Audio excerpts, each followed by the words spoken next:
We didn't do enough of this yesterday. We did not, because we were talking about the weekend activities in basketball. But I wanted to talk to you guys locally about how you experienced Kyle Kuzma starting the playoffs by saying the Heat are very good at finding and developing players. And then he mentioned Strus and Duncan Robinson and Gabe Vincent. Duncan Robinson, more guaranteed money than any undrafted player ever. Duncan Robinson coming off the bench and shooting like that because Max Strus, they've decided he's going to keep shooting without thinking about it very much, and he spaces the floor a little bit better for everybody because he's just going to keep jacking it up because that's the job. Come in here and just jack it up, and if it goes in, great, but just keep jacking it up.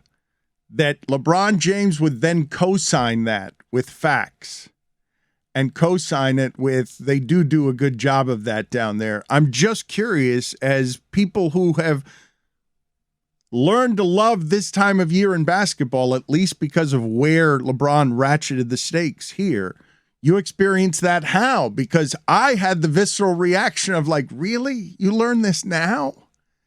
You learn this now? That this would have been a good thing for you to take your powers and merge them with the powers of the place where you learn the things that you need to build a champion. And instead, at the end, you go out as the old guy who's just recruiting 37-year-olds, and you didn't evolve. You thought you could do what Phil Jackson and Pat Riley were in charge of. Pat Riley could do it. Phil Jackson could not. And when you were fighting them, when you and your posse, dismissed by them by Phil Jackson as a posse, because your group arrived at Riley and the Heat are like, well, wait a minute, we can do this. Because that's what happened. They come in here with a power and an economy. They make ridiculous requests at the front end of give us this many season tickets, like it's a high school gym and they're going to just have 15% of it. And then the salary cap and the rules and culture, and you can't take flights whenever you want. And all of it shrinks their world to last year. LeBron's like, bleep this. I'll do it myself. I don't need Pat Riley. And he did. His talent overwhelmed all the flaws organizationally in what it is that he built. But what if he had help? And so I'm asking you guys, as Tom Brady realizes all of this, taught by LeBron, and says, whoa. Let me use the last of my power here while I've still got it, and tries to get into ownership, tries to get into team building. Notoriously, the geniuses at the doing of it can't recreate it for others. LeBron James can win championships and did win championships elsewhere with dysfunctional groups of mismatched parts because he's that great. But you experienced that tweet how? You guys did. I experienced it somewhat through the prism of like what on our network, Andre Iguodala and Evan Turner are doing a podcast now called Point Forward. And I think a lot of what they're attempting to achieve is bringing an athlete's perspective on how the media is wrong on a lot of stuff about basketball. And I think LeBron kind of shares that in some respect, which is you guys don't really understand what I need to go and win a championship. And there's like this differing model. And I think he is kind of complimenting an organization for doing something that he himself could never tolerate happening under his own watch, right? Like there was some of us in the media telling LeBron that the Miami Heat would have figured this out and developed him when he decided to leave. You know what, though? I don't like if you go back to that time, the big move that the Heat were going to make was bringing in Pau Gasol at the very end. Well, it was going to be, with every mid-level exception that came available, with every bit of cap space that came available, it was going to be veterans. It was never going to be Strus and Vincent and Duncan Robinson. Like, those guys would have had to, on nights that LeBron didn't play, or in Summer League, or in some other context, but not given the freedom in games that mattered to play in regular season games and learn. Whittingham, Mike, keeps bringing back this point because, and I think it's correct, I think the Heat's evolution was absolutely necessitated by LeBron leaving. The plan was Josh McRoberts and Danny Granger and Pau Gasol, and that deal got nuked because, and some of this hasn't been reported, but that deal, the Heat believe, got nuked because LeBron nuked it with Pau Gasol. That's why Pau Gasol didn't end up here, that he was going to come to Miami to be with LeBron James, and because LeBron James had already decided he was leaving but hadn't told anybody, he nuked the ability of Pau Gasol to get to the Heat. But the Heat were going to go, let's take these prime years of LeBron and put a whole bunch of old guys around it, and they were forced to do something to develop their own because what is it? What's the saying? Necessity is the mother of invention. It's not what Pat Riley would have chosen. It's what LeBron forced on him. I understand all of that, and I agree. I would probably buck up against the notion that it was LeBron leaving that forced their hand, because if you remember what the roster looked like immediately after he left, they were still trying the same stuff. It was still like, let's get Joe Johnson. It was really having to be saddled with Chris Bosh's contract on the books, a max contract without cap relief, while the NBA kind of figured it out and Chris figured it out with his doctors. They had to play guys at lower salary cap structures. And also, to be fair, this is also the emergence of the G League, too, that coincided with all of this. But I do think whatever evolution might have taken place with the emergence of the G League, say in a hypothetical world, if LeBron were here and Chris Bosh were here, the Miami Heat still would have figured it out better than LeBron figured out on his own in stops in Cleveland and Los Angeles to supplement a champion. I think he cost himself ultimately rings in the decision to leave. Well, and also the Heat had some proof of concept because first-round draft picks were kind of tossed to the side in this franchise because of the way then Michael Beasley in particular did not work. But then you had Justice Winslow, who's a good player for them, Bam Adebayo, then Tyler Hero. So you had some mid-first-round picks like, oh, wow, we're good at this development thing. So then they pursued this track that I don't think they would have if they were chasing championships. I just don't. But I think LeBron views what he needs around him as different than what other organizations built. Right? So this offseason, I need someone who either when I'm not playing or AD is not playing or when I'm on the bench that can carry the offense. And he didn't feel like any of the Kuzmas or the Caldwell Popes or the Carusos could carry the offense when he was out of the game. And so I need to go get Russell Westbrook because he can carry the offense when I'm out of the game. And so that was his priority. That's how he views the game. I just think it's different than how any other organization or front office executive would. I appreciated your perspective that it was kind of this veiled shot at the media because they don't know what they're talking about. And look how great Miami is developing players. I didn't read that much into it. It was just LeBron being passive-aggressive LeBron.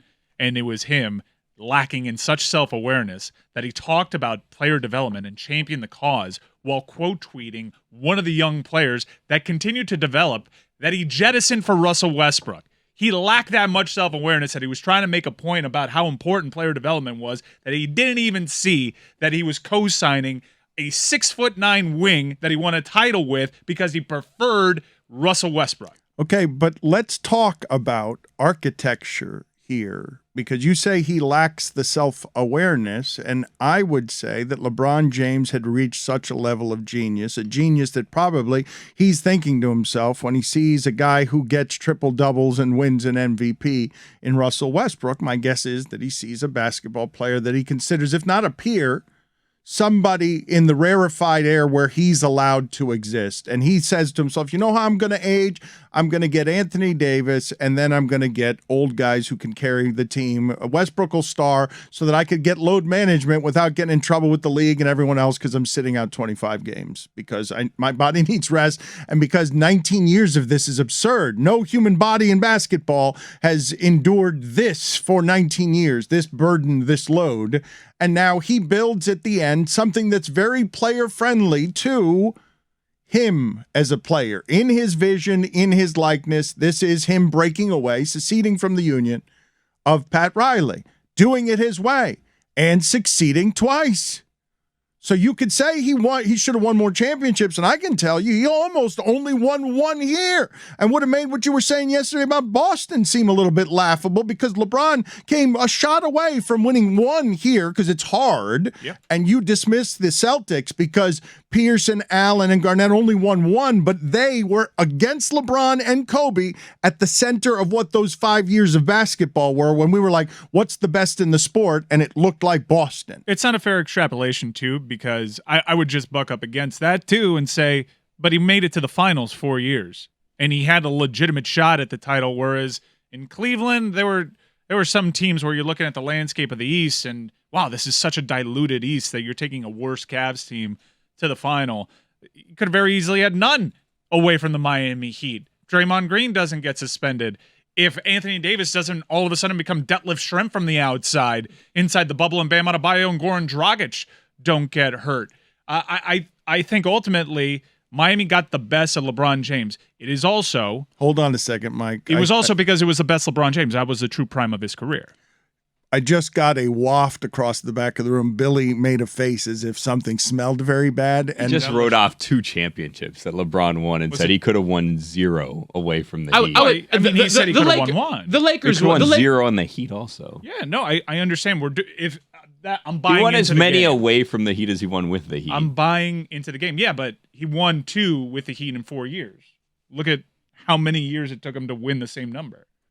I think the Lakers championship, they were inarguably the best team. Yes, it was in the bubble, but they were so far superior to every other team. You think they win that if Goran Dragic and Bam Adebayo are healthy? Absolutely, going away. It won 6 games. Going away. It won 6 games without them being healthy. I think they were the far superior They didn't win it going Anthony away. Davis was hurt also. But I'm telling, not during the bubble. I'm telling you, they didn't win it going away with Bam Adebayo and Goran Dragic out. So how can you tell me they're winning it going away with them in? I just think that in those playoffs, like Jimmy Butler turned in an amazing performance to win one of those games. The only sample that we had was a half of everyone healthy, but I just thought throughout those playoffs, the Lakers are the best team of that season. I'm not even really disagreeing, but I've heard basketball experts weigh in on that NBA Finals, and it pisses me off to high end because of how people just dismiss what happened to Bam and Goran Dragic. Goran was their leading scorer in entering that series. I agree. It's not something to dismiss, but I just think that the Lakers were the best team that season. I also think that like a lot of what we're talking about with LeBron is mitigated by the fact that Anthony Davis has not stayed healthy. Now, you could have seen that coming, but Anthony Davis was meant to take this thing over by now, he was supposed and that to be hasn't the fountain worked. of youth. Yeah. LeBron was never supposed to be leading the league in scoring at 37 or 38. No. The betrayal was the body of Anthony Davis. All of that clutch stuff was built around the fragile body of Anthony Davis, keeping LeBron young because he'd need more and more help as he got older. And because you've seen what you've seen at the end, Mike, you should take some satisfaction in this. For as much as people are tired of hearing the culture talk, you should take some satisfaction from the idea that at the very end with the Lakers, LeBron squeezed the last out of his powers and fell to his knees, and you see the gulf of disparity between how the Heat have evolved organizationally since then, and that LeBron has taken the last of his powers and extinguished everything that the Lakers had left and traded future to get one championship and 3 hugely disappointing seasons where they're in play-in games, so they're not, they're barely making the playoffs or not making the playoffs. But I can also understand like LeBron wanting to defend himself against that because after that first season when they missed the playoffs with the Lakers, he's like, I need to go get Anthony Davis. He got Anthony Davis and won the championship. And I think that's a combination that works into the future, just as the Clippers, I think, can defend every move that they've made in trying to go and get Kawhi and Paul George, despite the fact that it hasn't worked. And they missed the playoffs this year because they lost in the play-in because Kawhi got hurt. Like, I think you can defend your own decisions. The one for me that is completely indefensible is the Russell Westbrook thing. And I think that's the genesis of the argument, the player development thing. Because you can't be an organization that prioritizes player development. You develop players like Kyle Kuzma and Alex Caruso and Kentavious Caldwell-Pope that help you win championships. You're like, need a star. Like that, you're not a player development, like that's not a priority for you. If like that's the starting point of the conversation is, well, I want an organization that can develop players. Well, then to flip for Russell Westbrook, Like, what's the point But of that? he came into the league that way in some forms by immediately trading Andrew Wiggins once or Brandon Ingram. Like, these are the young players that when traded LeBron Ingram and Lonzo Ball for Anthony Davis, and you could look at their roster right now, considering the injuries. Granted, they won a title, and say they might have been better off if they didn't make that trade in terms of actually competing consistently, because they only were really a title threat the 1 year that they won. There's a huge argument to be made that the biggest thing that LeBron did in detriment to his career was breaking up with Kyrie Irving. Because, like, that's who he needs, right? A guy that can take over a game at any point, that can be a combo guard, that can completely take over offensively. That's what he's lacking. Well, Kyrie broke up with him. Well, He left. But if LeBron had committed to Cleveland, if he had said, I'm going to stay here, like, I don't think that they would have broken apart in quite the same way. It was the uncertainty and the, hey, are you coming back if LeBron's coming back? Like, he wanted out because it became pretty clear that LeBron was going to leave. Yeah, and Kyrie wasn't going to play that game. Why are we shitting on LeBron today? Kyrie's gone for 3 different teams since then. Like, let's think about that. Yeah, but he just said, I'm not going to be sitting here with holding your bag while you play the same game that you're always playing. I already know what's happening. You're leaving Cleveland, and I'm not just going to have my lame ass here holding the bag for you. I'm breaking up with you before you get the chance. Is to do that to where me. Kyrie changed? Right there at that moment? Man, I think Kyrie was a little. I think LeBron coming back is where Kyrie changed. Billy, to answer your question, why are we shitting on LeBron today? It's because he's watching from the sidelines and offering commentary. Well, so are we. having He's just trying to be relevant. That's all it the is. playoffs from 11th place. okay, but as the Heat are a 1 seed and as LeBron comments on their player development, the part to me that is most interesting, because it's a tapestry you guys have lived. It like burns at the heart of some of your us against them fandom. What LeBron brought here in 2010 and grew, and what he learned here is the stuff that as players got more power, LeBron is looking at the Heat and saying, what do I need you for? And Kyrie's looking at LeBron and saying, what do I need you for? And as players get, but he's saying, "What do I need you for?" While he's quote tweeting a tweet saying, "Oh, I could have used you."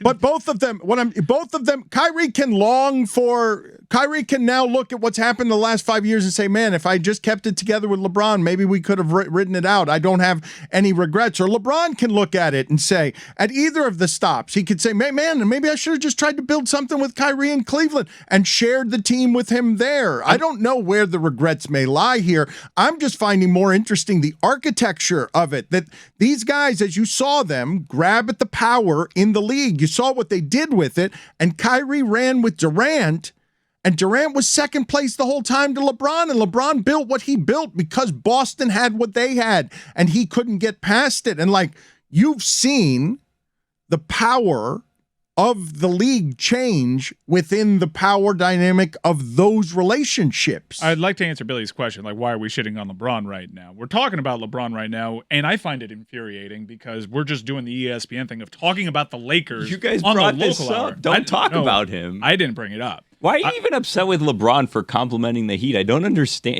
I wonder if LeBron regrets going to Miami just because he has to deal with all of this. Not that he hears any of this. 2 championships. But yeah. If LeBron regrets going to Miami.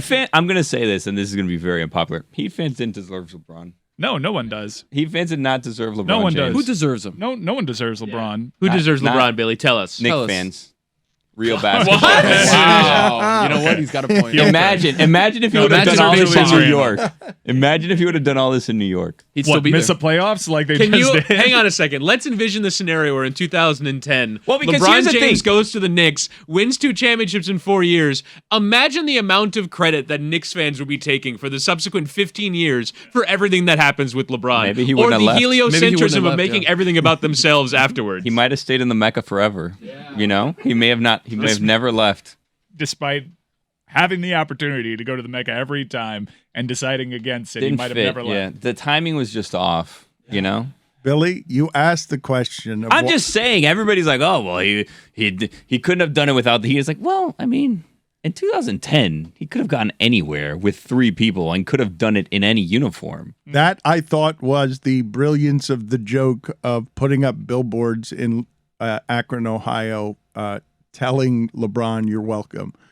and getting in trouble at ESPN. I thought that was the best part of the joke, was that that I didn't actually believe that he owed us anything or that we were entitled to anything there. He gave us the blessing of 4 years of his prime. Best ever, got to wear your uniform for a while, and after that, something still relevant got constructed, and he helped you build it. He did come here and make the Heat even bigger and better and badder than they were with Shaq.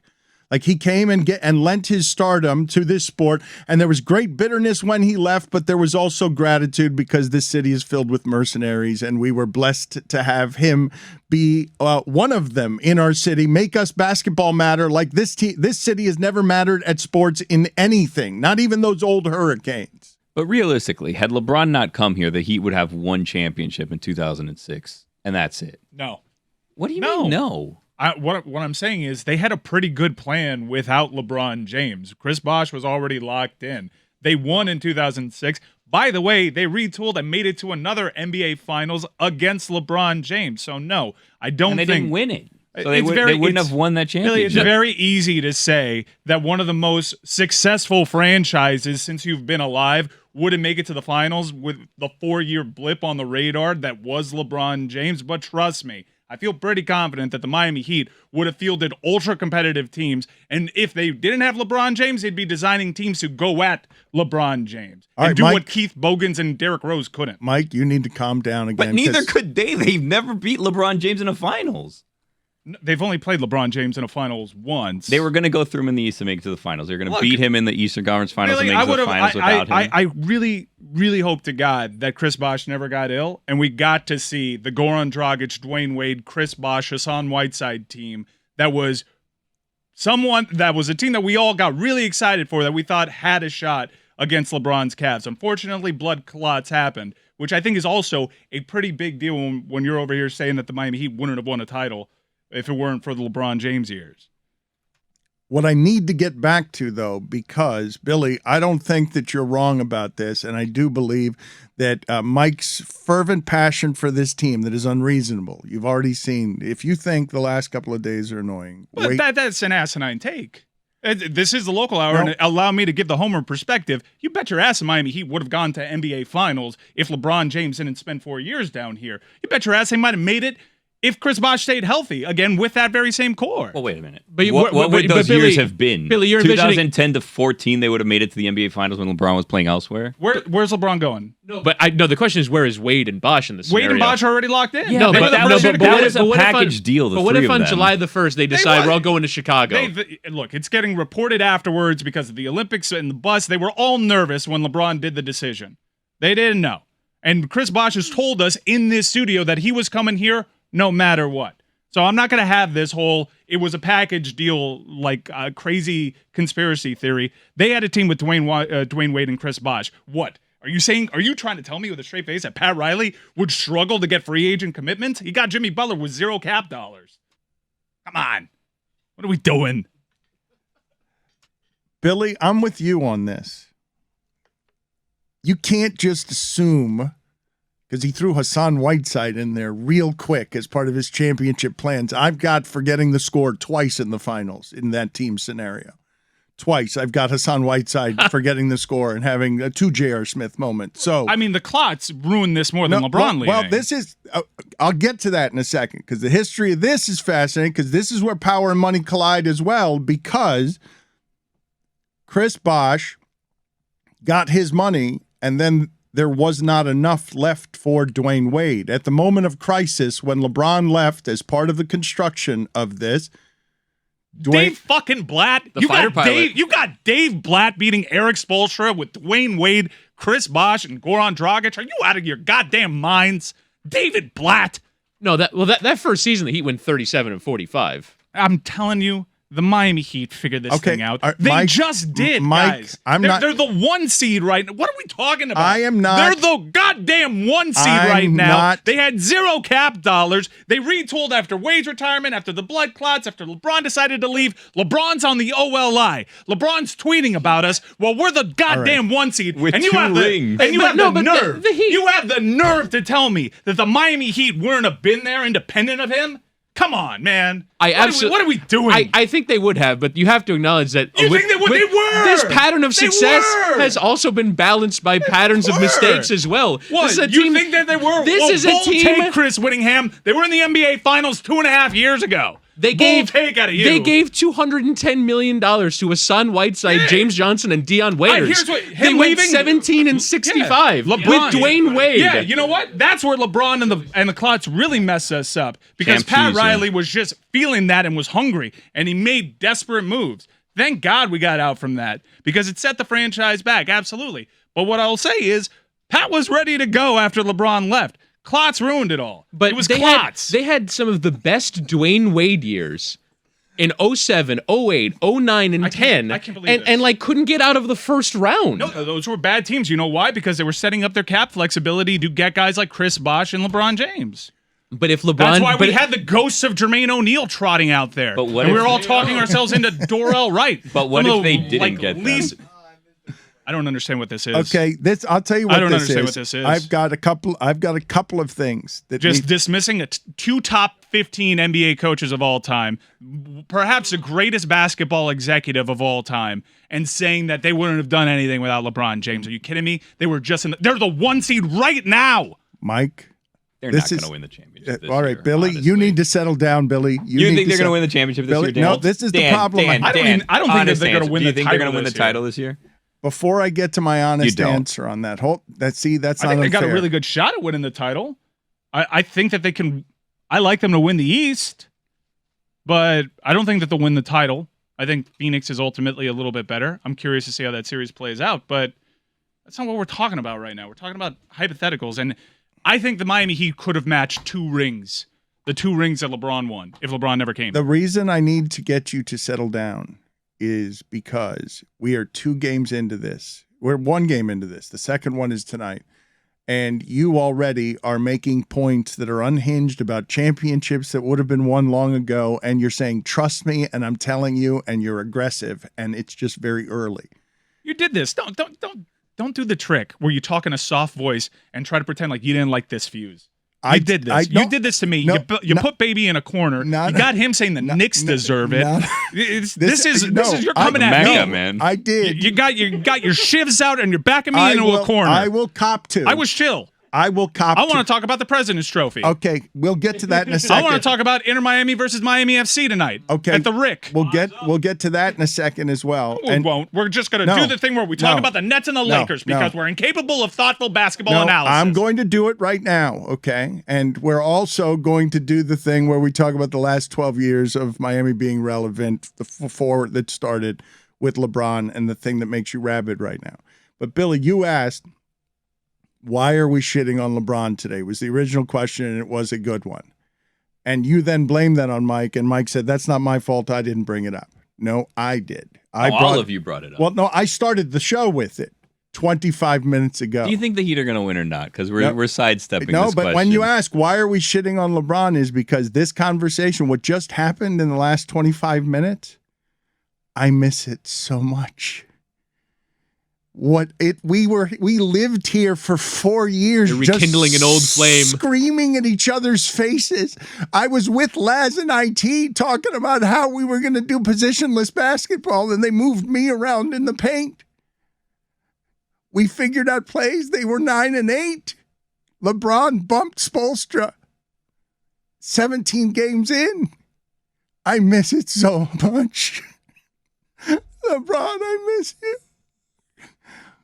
Mike, we argue about it because what he brought down here for 4 years, the echoes of it are still here. What you can build around. Dan, you weren't, but the reason you're, the echoes are here because you're echoing them. No. We got the 1 seed. but you're yelling clots at people. You're yelling it was the clots. Because people forget about it. It's a major deal. Chris Bosh might still be playing right now. Might still be playing and contributing at a high level for this team right now. Given the way his game was structured and his fitness and how the game developed, he would have been a massive, massive, massive force in the NBA. Organizationally, when you think of getting out from under the bad contracts, what LeBron does is he just leaves the organization. When the mistakes are made structurally. He didn't just leave. What he did to Cleveland, Dan, was he just left.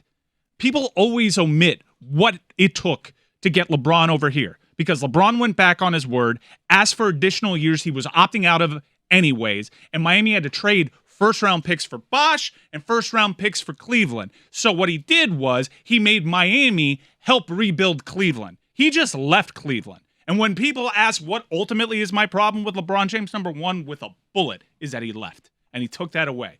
I loved it. It was a drug. I love the pride that I had in my city. I love getting really upset at Rick Bucher. Irrationally so. I loved it. I was a young man. I was making mistakes. I was drinking some beer, and I was addicted to Twitter, and I loved it. And it was gone like that. And Jay Crawford and Brian Windhorst said it with glee on SportsCenter, and I hated that moment. But then I grew older. I grew more mature, despite this segment. I had a child. It was a good moment though when he went back to Cleveland. Remember? No, They played the No, song. it was He terrible. came It was out on so stage. sappy. Remember? That Wasn't that bullshit great? letter, please. Yeah. That letter was a load of nonsense. I have changed. I've changed as a person, and ultimately, we have to give the Miami Heat organization credit for how they retooled after he left. They started after he left. They were saddled with the clot thing, which is always omitted. Just as it's omitted that they gave up first-round draft picks and helped build Cleveland to the point that they could actually contend. You want to talk about failures? We talked about how the Boston Big Three failed. They didn't even make the NBA Finals that final year because LeBron was doing his LeBron shit, and Kyrie said, I'm out of this. I'm not playing along with it. And then that's why the Toronto Raptors have as many titles as the Boston Celtics is, I've been alive. Miami Heat are the 1 seed right now. The Miami Heat developed guys like Tyler Hero into what I hope is the 6th man of the year. But given what I saw in the voting yesterday, I don't know. He's like minus 10,000 to be 6th man of the year. He's going to be 6th man of the year. So here's this. I want to take this tangent a little bit on the awards because Marcus Smart won Defensive Player of the Year, even though he's not the best defender on his team. If Spoelstra doesn't have the Defensive Player of the Year, if he doesn't have an MVP candidate, if he doesn't have NBA first-teamers like we're all theorizing, if all Spoelstra has in terms of awards and accolades is the 6th man of the year, why isn't he the coach of the year then? You can't, you're going to give it to Udoka? Udoka has 2 of the top 4 defenders in the league, according to your metrics. He has Jason Tatum, who's going to be on a first-team. So I'm so confused by this because Eric Spoelstra will not win Coach of the Year this year. It's probably going to Monty Williams. But if you look at the other awards, something just doesn't compute with me because all the other awards are telling me exactly how great Spoelstra There's is. Miami bias in the awards, is what you're saying. There, I want you to say it now. Since we're here, let's just say it. Marcus Smart? The Time Lord, fine. But Marcus Smart? Did you not just see what Kyrie did to them? No, in fairness, Kyrie does that to a lot of people. But the guy that gets roasted every time he takes a court against Tyler Hero, that guy, Defensive Player of the Year, while Bam Adebayo is switching like a fiend. Like a fiend. Like a fiend. And Trae Young Did you is just having get his up out of your worst seat with fiend? Yes. Fiend propelled him out of his chair. What just happened? Why do you think Trae Young just had his worst game of his career? Please don't tell me it's because he played in Cleveland on Friday night and he had to play in Miami on Sunday morning. Please don't do that. He needed rest. Yeah. It's because he ran into the best defense in the league when everybody is healthy. The Miami Heat. And the Miami Heat is the best defense in the league primarily because their ability to switch, and their ability to switch comes from that alien they have playing the 5. I rest my case. Marcus Smart, get the fuck out of here. He's crazed. There's been one playoff game played, and I don't know where this detonates. Things are going to get awkward later because Tom Habershaw's very high on the Hawks tonight and Trae Young. And Marcus Smart. Defensive Player of the Year. I do believe there are people voting on that award that don't understand what it is to see Bam Adebayo at the top of the key guarding Trae Young, and Trae Young looking at the basket and being like, okay, how do I get around this? And it's Trae Young. Bam actually gave voice saying that it was national spotlight games that the Miami Heat were passed over for. I am not here to hear that the Miami Heat are a small market team. Yeah, I just chuckle at the notion. It would chuckle at the notion. You really are. Your trash talk is not quite up to where it needs to be. I chuckle at your notion. There was one year that the defensive player of the year didn't make first team All NBA defense. There was a Grizzly winner, I think. I forget who the winner was. It Marc Gasol? Tony Allen? There was a year where I think it was Marc Gasol. It was Marc Gasol. You're right. Where Marc Gasol won Defensive Player of the Year, and he wasn't first team All NBA defense.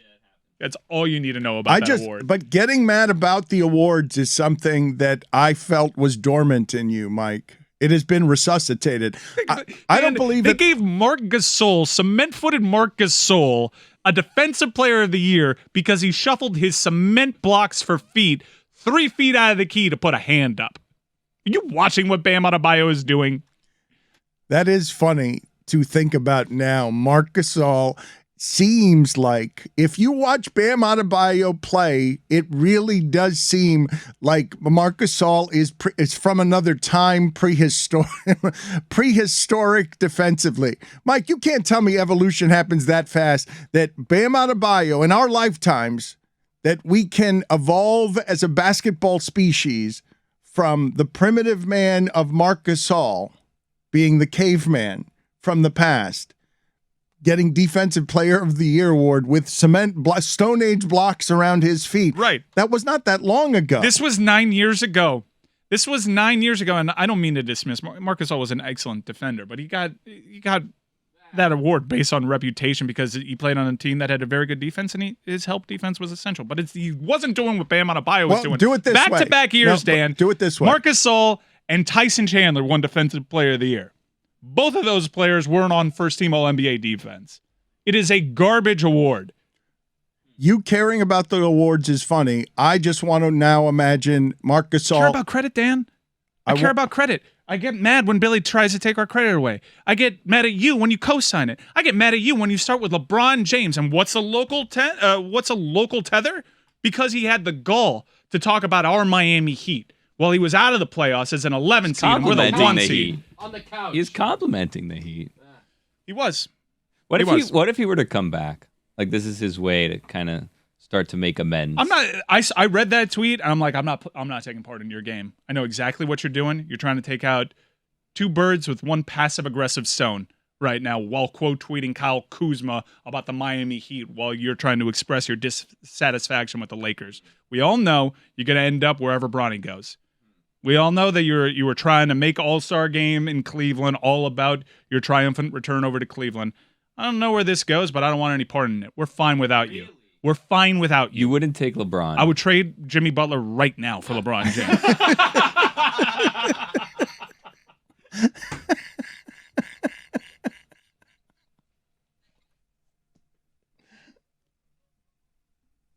I want you to imagine right now, Marc Gasol. I'll drive him to the airport. I want you to imagine Marc Gasol top of the key guarding Trae Young. That's harsh against the cement-footed. So what, you can't be cement-footed, win Depoy? No, it's all right. Look, here's what I'll say about Marcus Smart winning Defensive Player of the Year. This is my last point on this. I can't envision Marcus Smart guarding Nikola Jokic.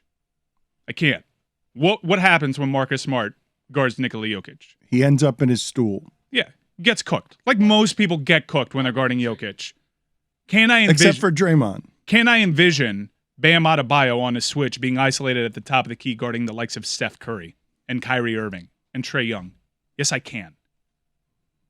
I mean, Marcus Smart does switch too. Like, and he defends 7-footers and reasonably well too. Dude, come on. No, I understand he's small, but he does not defend a 7-footer as well as Bam Adebayo defends a quick guard on the perimeter. I agree. I think Bam is the best defensive player. I think he was overpunished for the fact that he only played 57 games this year. That for me is the reason why he doesn't win, or 56 games. That's the reason why he doesn't win the award, because he didn't play enough. Marcus Smart played 71 games. Marcus Smart, though, and I can't believe we're having an awards discussion here. It delights me. Thank you, LeBron. An awards discussion. But Marcus Smart is the Defensive Player of the Year, and I don't think anybody listening to this thinks he's the best defensive player on his own team. And if that is so, then you're not the best defensive player in the league, but you're probably not getting advanced metrics. And we're just saying, hey, that defense is really good. Why is it really good this year in a way it wasn't with Marcus Smart before? Oh, it's Time Lord. It's a guy with a nickname. You put me in such a losing position here. But what do you prefer me to do? Stay silent?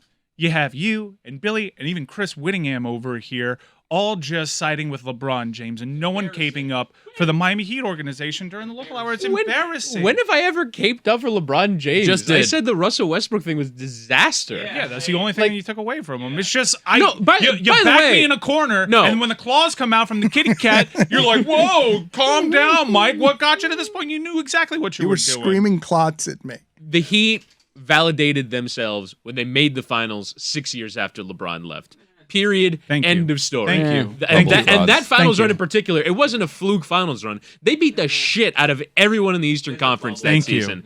They have validated themselves 100 Bubble times though. over. But in how difficult it is to win a championship, there can be a counterfactual where if LeBron doesn't come, they don't win a championship over 12 years. Because it's really fucking hard to win a championship. I can't eliminate that 16 possibility. years. I can't eliminate that possibility. But the Miami Heat showed you that they can dig themselves out of Of bad course. contracts. They can dig themselves out of the clots. They can dig themselves out of LeBron, totally taking away all their draft capital, and made the finals. And if Bam Adebayo and Goran Dragic were healthy, we might have seen a legendary series instead of one that if I really pinned it down and I asked you, did that go 5 games or 6 games? I'm not even sure you could tell me. You're insane. And they played one basketball game in the playoffs that they won by 30 points. And I don't know what's going to happen tonight. I would assume that the Hawks have had 2 of their worst games against the Heat offensively because the Heat are very good defensively. But I don't know if Trae Young can tonight, for some reason that I don't understand. Trae Young will do something spectacular and efficient like superstars can in these circumstances. Maybe, but what I saw spread out in front of him, if you're going to extend the range of the game to where Trae Young puts it, like I really don't want to lose sight of this, that there are like 4 guys in the league who could shoot from out there, that you're afraid of them getting not near the 3-point line, but even deeper. You can't let them be comfortable.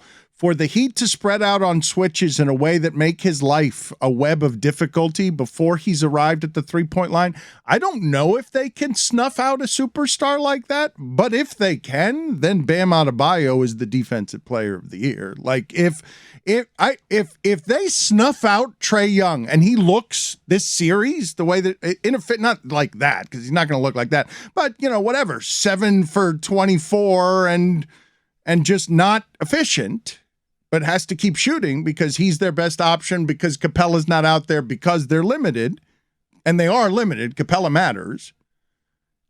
If Bam Adebayo can stretch out the length of their defense, because he's the center of the webbing, and now they're guarding you out with the switches. They're guarding you out beyond the 3-point line. They're making your job difficult on penetration, and they're going to wear you out, right? That's going to exhaust Trae Young if that can be duplicated again and again. Miami's shooting's not going to be duplicated. Like, that's not going to keep happening. Making half of your threes, PJ Tucker making everything, Duncan Robinson making everything. I don't know how.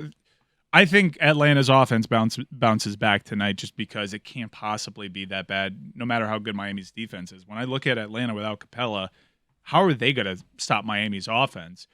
Granted, Duncan cannot shoot like that again. They're going to come back to earth a little bit, but still, they need to get stops. And I don't see, with the roster construction right now, how they get those stops. But somebody else can have that game on Miami. Like, they have enough 3-point shooting and enough streaky offense. Oh, the Strus game is coming. Right. Like, they can get that sort of game from other players. To your point, Dan, with Trae Young, what Nate McMillan talked about was Trae Young actually being too much of the focus of the offense. That it's way too much of him dribbling for 15 seconds and then figuring it out because you run into the teeth of that great defense. Like, he needs to, in some ways, decentralize himself in order for Atlanta to have a better offensive game than in game 1. So John Collins is going to have to step up. John Collins, who's like everything every extremity of John Collins, I think, is injured right Wait now. a minute. It can't be John Collins. This Barkley said this the other day.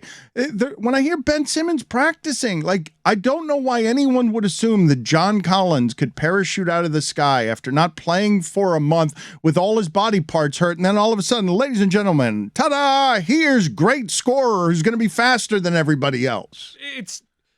It's a little unfair to the Atlanta Hawks fans to dismiss them and say they suck flatly. That was really just me, like, doing a homer thing.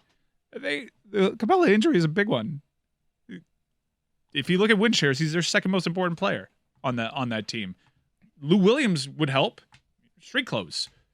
I just don't see how they have the answers for this. They're a worse team when they're healthy than the Miami Heat, and they're not healthy.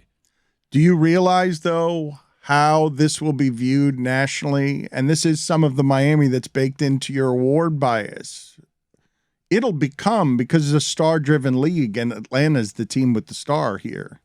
I mean, you can make Jimmy Butler a star if you want, but Trae Young will get blasted for regression, Mike, I believe, more than the Miami Heat will get credit for snuffing him out. Oh, what happened to Trae Young? And I just want you to imagine Trae Young's life. If that game one is actually emblematic of something that can be problematic and exhausting for him, I want you to imagine him sleeping at night and with the burden of, well, are you a superstar? Are you a superstar, Trae Young? Because you know what a superstar does, right? He gets his 40.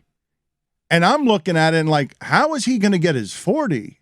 Like, where are the second options? Gallinari making 16-footers? Herter, Bogdanovich, the names that were trotting out there aren't solutions to the problem. Can they steal a game? Yeah. Could it be tonight? I don't think it matters where these games are being played, so I'm not really taking home or away into the equation. I just think over the course of a 7-game series, Miami should end them in 5. Dan, who do you feel confident in the Atlanta team getting a bucket outside of Trae Young? It's a team that needs to be set up across the board. Who's gonna get a bucket? Who's going to get a bucket? Who am I afraid of? Herter? I can't be afraid of Herter. Needs to be set up. I can't be afraid of Bogdanovich.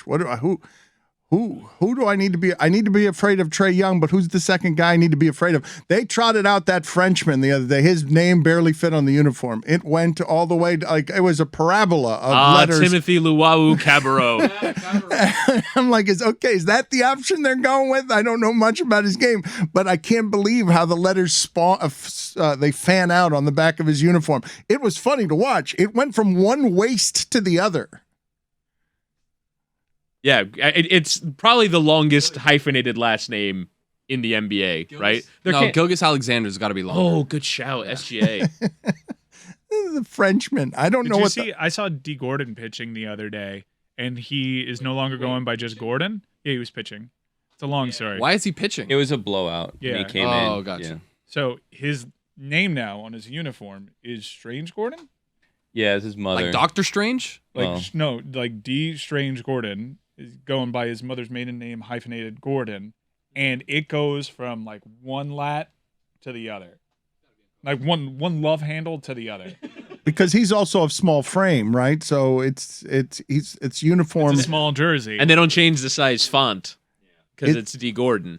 Is it also something? Is he trying to come back as a different incarnation of player than the one who was a steroid cheat in Miami? He changed his Allegedly. name a couple of years ago to honor his late mother. So now he goes by his actual birth name. Now I feel bad about it. Thank you. that doesn't change the fact that he used steroids, though. Mike, take us into the other two local things that you wanted to talk about that you said we would not talk about, which was President's Cup and local soccer in Miami that has been an embarrassment. Has been very disappointing. This team that you have had Hasn't worked out. season tickets to, you and Whittingham, must be embarrassed by local soccer. Inter Miami plays in Miami tonight. There is a soccer competition called the Lamar Hunt U.S. Open Cup. And it works like the FA Cup does in England, where it's open to all professional ranks of soccer here in America. That means all the minor leagues that are semi-pro through to the professional ranks are eligible in earlier rounds to win this cup. And you have, right happening today in town at FIU, you have the MLS franchise in Inter Miami that plays in Fort Lauderdale, playing a lower division Miami FC team that actually has a pretty proud history for such a new team, has done really well inside that cup competition. They beat Atlanta United one year inside that cup competition. They've actually been around longer. Also, they're actually in Miami, and they have plenty of banter. Their entire marketing strategy is designed to just taking shots at Inter Miami because Inter Miami is really freaking far away. Really far. It's far from Fort Lauderdale. It is far. I don't like the drive at all. Far. They tweeted bringing back a win to the 305 after they had a very impressive victory. Inter Miami, credit where it's due, they took out Pipita, right? Yeah. They took out Pipita, Gonzalo Higuain, who is finished. Who sucks, by the way. I mean, how old is he? How old is he? Gonzalo Higuain has been done for 5 years. They took him out of the lineup just because. They're saying he's hurt. He's not. He's out. Parenthetically, sucks. And they're playing a lot better. They have won 2 straight games, and they are playing Miami FC, who quote tweeted they're bringing back a win to the 305 tweet with asterisk 954, which was, it's pretty. It's great South Florida banter. And I think what's happening tonight, it would have been really interesting if Inter Miami kept losing, because I think from what I can tell from group chats and WhatsApp groups, it could have been a really ugly scene where a lot of Inter Miami supporters were just rooting for Miami FC to initiate change.